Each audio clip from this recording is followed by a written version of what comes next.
ان کے پیغام کو پھیلانے میں ہماری مدد کیجیے۔ سبسکرائب کرنے کے بعد بیل کے آئیکن پر کلک کیجیے۔ آپ کا اپنا میسج ٹی وی۔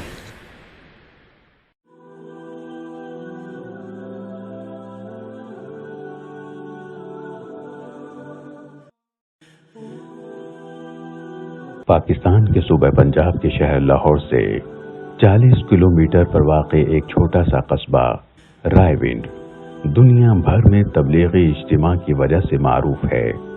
رائے ونڈ میں اس وقت اسلام کی محنت کرنے کے لیے ایک بڑا مرکز قائم ہے جو رائے ونڈ تبلیغی مرکز کے نام سے مشہور ہے۔ ہر سال یہاں حج کے بعد مسلمانوں کا دوسرا بڑا اجتماع ہوتا ہے جس میں ایک اندازے کے مطابق پوری دنیا سے 20 لاکھ سے زائد لوگ شرکت کرتے ہیں۔ اس اجتماع کی تاریخ بہت پرانی ہے۔ کہا جاتا ہے کہ اس اجتماع کی ابتدا سن 1949 میں ہوئی۔ ایک عرصے تک یہ اجتماع 3 دن تک جاری رہتا، جس کا آغاز عموماً جمعرات سے ہوتا اور آخری روز یعنی اتوار کو صبح اجتماعی دعا کے ساتھ یہ اجتماع اختتام پذیر ہوتا تھا۔ یہ روایت اب بھی قائم ہے، لیکن گزشتہ کچھ عرصے سے انتظامی معاملات اور ہجوم کی زیادتی کی وجہ سے اس اجتماع کو 2 حصوں میں تقسیم کر دیا گیا ہے۔ یہ تقسیم علاقائی اعتبار سے کی گئی ہے، چنانچہ اب یہ اجتماع 2 حصوں میں ہوتا ہے۔ اجتماع کے لیے تیاریوں کا آغاز کئی ماہ قبل کر دیا جاتا ہے۔ سینکڑوں ایکڑ پر پھیلے وسیع العریض پنڈال پر عارضی شہر بسایا جاتا ہے جہاں ضروریات زندگی کی اشیاء میسر ہوتی ہیں۔ ٹینٹ اور قناتیں لگائی جاتی ہیں، راستے بنائے جاتے ہیں، حلقے بنائے جاتے ہیں، وضو خانے اور بیت الخلاء تعمیر کیے جاتے ہیں اور روشنی کا انتظام کیا جاتا ہے، اور یہ سب اپنی مدد آپ کے تحت ہوتا ہے۔ تبلیغی جماعت میں وقت لگانے والے رضاکار یہ تمام کام اللہ کی رضا کی خاطر خود بلا کسی معاوضے کے خوش اسلوبی کے ساتھ انجام دیتے ہیں۔ اجتماع سے پاکستان، ہندوستان، بنگلہ دیش اور دیگر ممالک سے آئے تبلیغی جماعت کے اکابرین خطاب کرتے ہیں، لیکن اس کا دلچسپ پہلو یہ ہے کہ کسی بھی بیان سے پہلے مقرر کے نام کا اعلان نہیں کیا جاتا اور نہ ہی زیادہ تر لوگوں کو معلوم ہوتا ہے کہ اب کون بیان کرے گا۔ اس اجتماع کی ایک خصوصی انفرادیت یہ بھی ہے کہ اس میں تقریباً ہر مسلک و مکتبہ فکر سے تعلق رکھنے والے، زندگی کے ہر شعبے سے تعلق رکھنے والے عوام اور خواص سب ہی شریک ہوتے ہیں، اور اس کی شاید بڑی وجہ یہ ہے کہ اس اجتماع کو مسلک، مکتبہ فکر، جماعت سے مخصوص کرنے کے بجائے مسلمانوں کے اجتماع کے طور پر منعقد کیا جاتا ہے، جہاں بلا تفریق مسلک ہر خاص و عام شخص شریک ہوتا ہے۔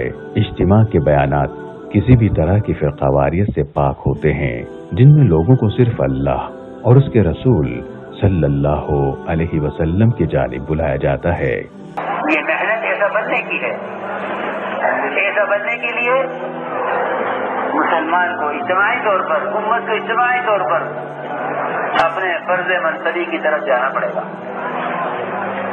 اس کو دعوت کہتے ہیں۔ اس اجتماع میں بیانات کی ترتیب کچھ اس طرح سے ہوتی ہے۔ اجتماع کا آغاز جمعرات کو عصر کی نماز کی ادائیگی کے بعد مختصر بیان سے ہوتا ہے، پھر مغرب کے بعد تفصیلی بیان کیا جاتا ہے جو اس دن کا آخری بیان بھی ہوتا ہے۔ بیان کے بعد عشاء کی نماز ادا کی جاتی ہے اور اس کے بعد ہر حلقے میں انفرادی طور پر تعلیم کی جاتی ہے۔ یوں پہلا دن اختتام پذیر ہو جاتا ہے۔ اگلے روز یعنی جمعۃ المبارک کو فجر کی نماز کی ادائیگی کے بعد بیان ہوتا ہے، جس کے بعد ناشتے کا وقفہ دیا جاتا ہے، جس کے بعد جمعۃ المبارک کی نماز تک کوئی بیان نہیں ہوتا، بلکہ ہر حلقے میں انفرادی طور پر تعلیم کا سلسلہ چلتا رہتا ہے۔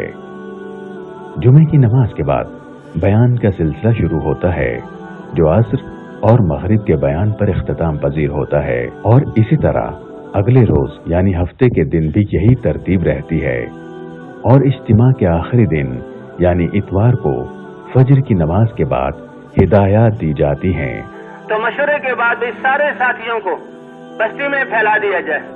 ہاں 100% ملاقات کرنی ہے. 2 ساتھی ہو جائیں, صرف 2 ساتھی مسجد میں رہیں تاکہ مسجد بھی اعمال سے آباد رہے اور جو مسجد آنے والے ہیں ان کو سنبھال کر ان کو ترغیب دیں. باقی ساتھی اور 2 ساتھی خدمت کے لیے ہو جائیں. باقی ساری جماعت جو ہے وہ بستی میں پھرے اور 3-4 گھنٹے پھرے. علماء سے بھی ملاقات کرنی ہے اور خواص جو دنیا کے اعتبار سے ہیں ان سے بھی ملاقات کرنی ہے. جس کے بعد اجتماعی دعا ہوتی ہے. اب عموماً اجتماع کے ایک حصے کی اختتامی دعا امیر تبلیغی جماعت حضرت مولانا حاجی عبدالوہاب صاحب کرواتے ہیں، جبکہ اس سے پہلے دعا عموماً حضرت مولانا زبیر الحسن کاندلوی صاحب کروایا کرتے تھے. اجتماعی دعا میں شرکت کے لیے بہت سے لوگ خصوصی طور پر تشریف لاتے ہیں اور اس دن لوگوں کی تعداد سب سے زیادہ ہوتی ہے. رائے تبلیغی اجتماع کے موقع پر ملک کے مختلف شہروں سے رائے اسپیشل ٹرینیں اور بسیں بھی چلائی جاتی ہیں. اس روح پرور اجتماع میں ملک اور بیرون ملک سے بہت سی اہم شخصیات بھی شرکت کرتی ہیں. ماضی میں اس اجتماع میں سابق وزیر اعظم پاکستان میاں محمد نواز شریف، سابق وزیر اعظم شوکت عزیز، میاں شہباز شریف، چودھری پرویز الہی، شیخ رشید احمد، جنرل حمید گل، نواب زادہ نصر اللہ خان سمیت کاروباری، سیاسی، مذہبی اور شوبز اور کھیلوں سے تعلق رکھنے والی شخصیات شرکت کرتی رہی ہیں. اس اجتماع میں غیر ملکی بھی بہت بڑی تعداد میں شرکت کرتے ہیں، جن کے لیے بیرون کا حلقہ قائم کیا جاتا ہے جہاں بیانات کا ترجمہ کیا جاتا ہے. تبلیغی جماعت کے اجتماع میں 3 دن تک فرزندان توحید کی تربیت کا اہتمام اور احکامات خداوندی اور سنت رسول صلی اللہ علیہ وسلم کی پیروی کی خصوصی تلقین کی جاتی ہے. اجتماع میں اتحاد امت اور ملک کی سلامتی کے لیے خصوصی دعائیں کی جاتی ہیں. شرکا اپنی زندگیاں دین کے لیے وقف کرنے کے عزم کا اظہار کرتے ہیں، جبکہ پورے سال کے لیے تبلیغی جماعتیں تشکیل دی جاتی ہیں. اس موقع پر رقت انگیز مناظر بھی دیکھنے میں نظر آتے ہیں.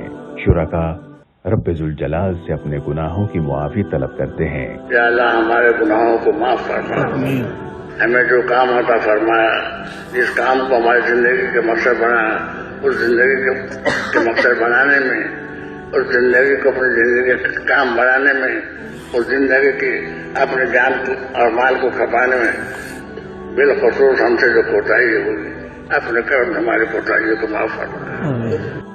دعا کے بعد ہزاروں تشکیل شدہ جماعتیں دین اسلام کی تبلیغ کے لیے اندرون اور بیرون ملک روانہ ہو جاتی ہیں، جبکہ لاتعداد لوگ دین اسلام کی روشنی پھیلانے کے لیے اپنی زندگیاں وقف کرتے، جبکہ سینکڑوں لوگ تبلیغی جماعت کے ساتھ سہ روزہ اور چلہ لگانے کے لیے اپنا نام درج کرواتے ہیں. اب ہمت کر کے اپنے اپنے ارادوں کو ظاہر کریں کہ اس کے لیے کون کون تیار ہے.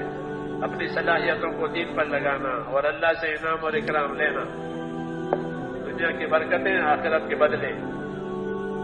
سال 1 سال بیرون کی جماعت. اس اجتماع نے مسلمانان عالم کو دین اسلام کی طرف مائل کرنے کا ایک اہم فریضہ سر انجام دیا ہے اور آئندہ بھی اس ذمہ داری کو بخوبی ادا کرتا رہے گا. اس سالانہ اجتماع میں ایسی تبلیغی جماعتیں اور وفود بھی مرتب کیے جاتے ہیں جو پاکستان کے اندر بھی اور پاکستان کے باہر بھی ہر ملک میں دین اسلام کی تبلیغ کرنے، لادینی قوتوں کو اسلام قبول کر لینے کی دعوت دینے اور مسلمانان عالم کو ظلمت غفلت سے نکال کر اللہ تبارک و تعالی اور نبی آخر الزمان حضرت محمد مصطفیٰ صلی اللہ علیہ وسلم کی اطاعت کا عہد تازہ کرنے کا درس دینے کے لیے پھیل جاتے ہیں. اللہ تعالیٰ ان داعیان اسلام کی کاوش کو اپنی بارگاہ میں شرف قبولیت عطا فرمائے.